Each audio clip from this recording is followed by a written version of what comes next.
তোমাদের সকলকে স্বাগত জানাই টিনস বাডি অরুণিমা চ্যানেলে। আশা করি সবাই তোমরা ভালো আছো, সুস্থ আছো। আজকে ক্লাস 8-এর চ্যাপ্টার 1.3 থেকে তাপের পার্ট 3 নিয়ে আলোচনা করব। আজকের যে টপিক সেটা হলো অবস্থার পরিবর্তন। আগের পর্বে আমি যে অবধি পড়িয়েছিলাম আজকে তারপর থেকে শুরু করতে চলেছি। যদি তোমাদের সেই অংশটা দেখতে হয় তাহলে কমেন্ট করো, আমি তোমাদের সেই ভিডিওর লিঙ্ক দিয়ে দেবো। প্রথমেই যে প্রশ্নটা আসি সেটা হলো পদার্থের গলনাঙ্কের ওপর চাপের প্রভাব কী। এই অংশটা আগের পর্বেও পড়িয়েছিলাম, কিন্তু যেহেতু এইটার ওপর বেস করেই অনেকগুলো প্রশ্ন এর পরবর্তীতে আসবে, সেজন্য আজকেও আবার এই প্রশ্নটা পড়াচ্ছি। পদার্থের ওপর এই যে গলনাঙ্কের একটা পদার্থ সেটা কখন গলবে সেটার উপর চাপের প্রভাব আছে। যেমন ধরো কিছু পদার্থ হয় যে পদার্থগুলো গলে গেলে তার আয়তন বাড়ে, সেই সমস্ত পদার্থের ক্ষেত্রে চাপ বাড়ালে গলনাঙ্কও বাড়ে। তাহলে খেয়াল করে দেখো, গলনে যেসব পদার্থের আয়তন বাড়ে, চাপ যদি বাড়ানো হয় তার গলনাঙ্কও বেড়ে যায়। যেমন মোম, তামা, সোনা, এগুলো। ঠিক আছে, তোমার এই মোমের ক্ষেত্রে ঠিক আছে 1 বায়ুমণ্ডলীয় চাপ যদি বাড়াই 0.04 ডিগ্রি সেন্টিগ্রেড অবধি এই যে গলনাঙ্ক সেটা বেড়ে যায়। তারপর হলো গলনে যেসব পদার্থের আয়তন কমে, গলে গেলে আয়তন কি হচ্ছে, কমে যাচ্ছে, তাদের ক্ষেত্রে চাপ বাড়ালে সেই সমস্ত পদার্থের গলনাঙ্ক কমে। তাহলে আয়তন কমলে চাপ বাড়ালে গলনাঙ্ক কমবে, আয়তন যদি বাড়ে তাহলে চাপ বাড়ালে গলনাঙ্ক বেড়ে যাবে। এইভাবে তোমাদের মনে রাখতে হবে। যেমন বরফ, ঢালাই লোহা, এগুলো। যেমন 1 বায়ুমণ্ডলীয় যদি চাপ বাড়াই বরফের ওপর, তাহলে বরফের গলনাঙ্ক 0.0073 ডিগ্রি সেন্টিগ্রেড যে ওর গলনাঙ্ক সেটা কমে যাচ্ছে। ঠিক আছে, তারপরে প্রশ্ন হলো তাহলে কি বুঝলে, যে বরফের ওপর যদি চাপ বাড়ানো হয় তাহলে তার গলনাঙ্ক কমে যাবে। এই যে বরফ জলে পরিণত হলে আয়তনে বাড়ে, বোঝার চেষ্টা করো। এখানে গলনে বলেছি, বরফ গলে জল হচ্ছে, আর এখানে প্রশ্নটাই বলেছে জল যখন বরফে পরিণত হয় তখন আয়তন বাড়ে। তার একই জল যখন বরফ গলে জলে পরিণত হচ্ছে আয়তন কমছে, আবার যখন জল জমে বরফে পরিণত হচ্ছে তখন তার আয়তন বেড়ে যাচ্ছে। এই যে জল যখন বরফে পরিণত হয় তখন তার আয়তন বাড়ে। এই ঘটনাটার সুবিধা এবং অসুবিধা বলতে হবে। প্রথম যেটা সুবিধা সেটা খুব ভালো করে পড়বে, এই জায়গাটার উপর প্রশ্ন আসে। শীত প্রধান দেশে যে সমস্ত জায়গায় প্রচণ্ড ঠান্ডা পড়ে সেই সমস্ত জায়গায় যে সমস্ত জলাশয়গুলো আছে সেই সমস্ত জলাশয়ের ওপরই অংশে যে জল, সেই জলগুলো বরফে পরিণত হয়। এই যে জল যখন বরফে পরিণত হয় তখন তার আয়তন কি হয়ে যাচ্ছে, বেড়ে যাচ্ছে। সেই জন্য তার কি আয়তন বেড়ে যাচ্ছে ঘনত্ব কমে যাচ্ছে, সেই জন্য তখন সেটা জলের ওপরে ভাসছে। বরফের নিচের জলের উষ্ণতা ক্রমশ কমে 4 ডিগ্রি উষ্ণতায় এলে সেই যে জলের ঘনত্ব সবচেয়ে বেশি হয়। দেখো এখানে দুটো জিনিস কাজ করছে। একটা হলো বরফ যেটা জল জমে বরফে পরিণত হলে তার আয়তন বেড়ে যাচ্ছে। আয়তন কোনো কিছুর বাড়া ঘনত্ব কমে যাওয়া, ঘনত্ব কমে যাচ্ছে হালকা হয়ে যাচ্ছে, তাই বরফ জলের ওপরে ভাসছে।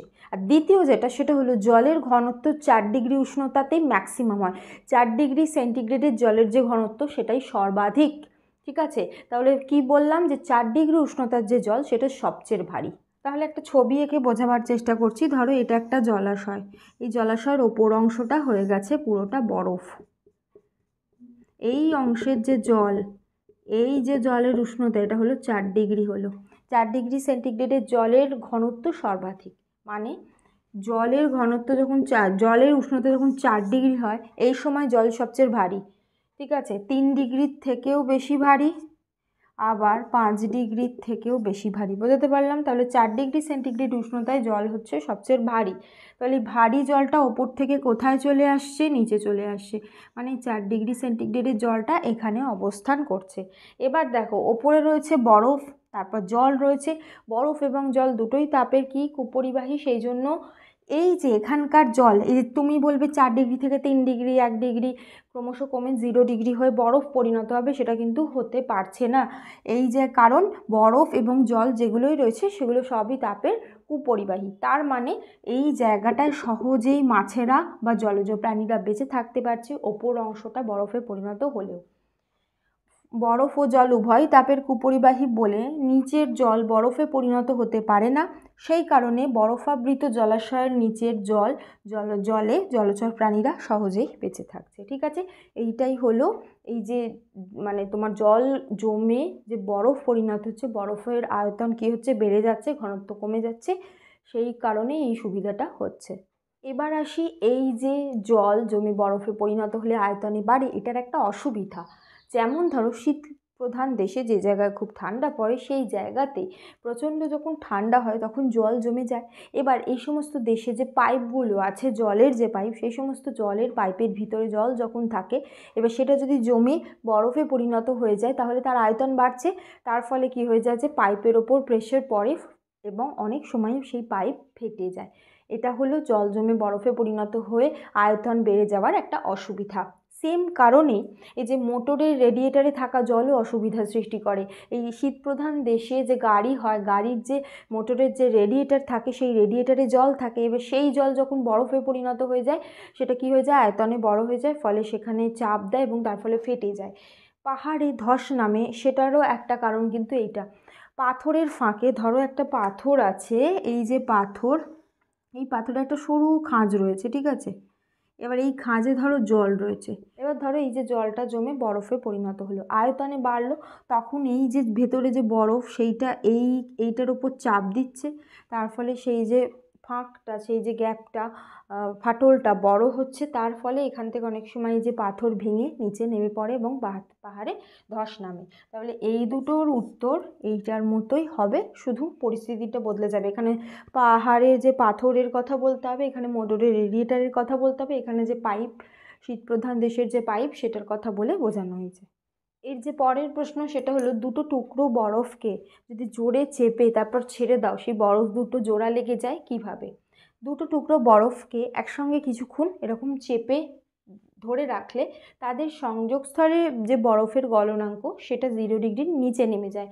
ছবি এঁকে বোঝাবার চেষ্টা করেছি। ধরো এই একটা বরফের টুকরো, এই একটা বরফের টুকরো, তোমরা এবার এরমভাবে চেপে ধরে রেখেছো, তখন কি হচ্ছে, এদের যে সংযোগস্থল, মানে এইখানের যে বরফের যে গলনাঙ্ক, এখানের যে বরফের গলনাঙ্ক 0 ডিগ্রির নিচে নেমে যাচ্ছে, ফলে এই অংশের বরফ জলে পরিণত হচ্ছে, মানে এই অংশটুকু জলে পরিণত হয়ে যাচ্ছে, এই অংশটুকু জলে পরিণত হয়ে যাচ্ছে, ঠিক আছে।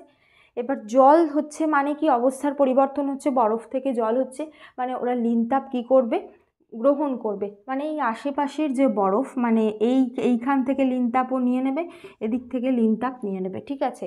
তার ফলে কি হয়ে যাবে, বরফ এবং বরফ গলা জলের উষ্ণতা 0 ডিগ্রির নিচে নেমে গেল, ঠিক আছে।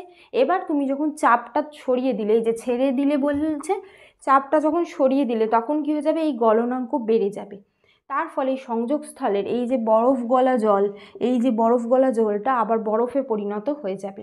তাই জন্য বলছে বরফের টুকরোকে জোড়া লেগে যায় এক্ষেত্রে। এই ঘটনাটাকে পুনঃশীলীভবন বলে। পুনঃশীলীভবন কাকে বলে, খুব গুরুত্বপূর্ণ, মানে বরফকে যখন তুমি চাপ দিচ্ছ তার ফলে সেই জায়গার বরফটা গলে জল হচ্ছে, আবার সেই জায়গার বরফটা জমে গিয়ে বরফ হয়ে যাচ্ছে, ফলে এই দুটো টুকরো জমে যাচ্ছে। এই জিনিসটা খুব ইম্পর্ট্যান্ট, পুনঃশীলীভবন কাকে বলে এইটা দিয়ে সেটা বোঝানো হচ্ছে। পরের যে প্রশ্ন সেটা হলো, হিমমিশ্র কাকে বলে? দেখো বলছে, যেসব মিশ্রণ খুব কম তাপমাত্রা, খুব কম উষ্ণতা সৃষ্টি করছে তাকে বলছে হলো হিমমিশ্র। হিমমিশ্র নামটা থেকে বুঝতে পারছো, মিশ্র আছে মানে দুটো বা একাধিক পদার্থ মিশিয়ে তবে এটা তৈরি করা হচ্ছে।